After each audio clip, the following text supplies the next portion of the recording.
ऊसाच्या शेतात हिरवागार ऊस दिसणं सामान्य आहे.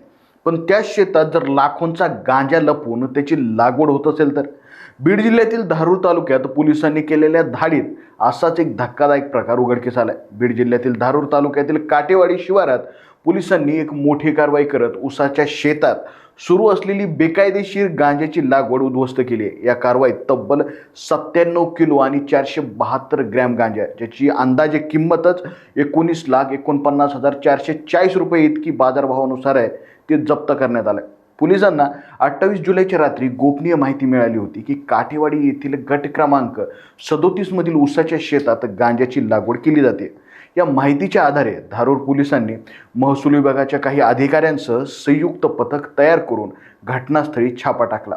कारवाईच्या दरम्यान तुकाराम दत्तात्रय गोरे यांच्या मालकीच्या शेतातून गांजाची हिरवी पानं, फुलं, बोंडे, खोड, कणसे तसेच मातीसह उपटलेली ओलसर झाडे जप्त करण्यात आली. प्राथमिक तपासात आरोपीनं कोणतीही कायदेशीर परवानगी न घेता आर्थिक फायद्याच्या उद्देशानं ऊसाच्या पिकामध्ये गांजाची लागवड केल्याचं निष्पन्न झालं. पोलिसांनी सांगितलंय. तसेच हा गांजा स्वतःच्या सेवनासाठी आणि विक्रीच्या उद्देशानं पिकवला जात असल्याचा संशयही पोलिसांनी व्यक्त केलाय.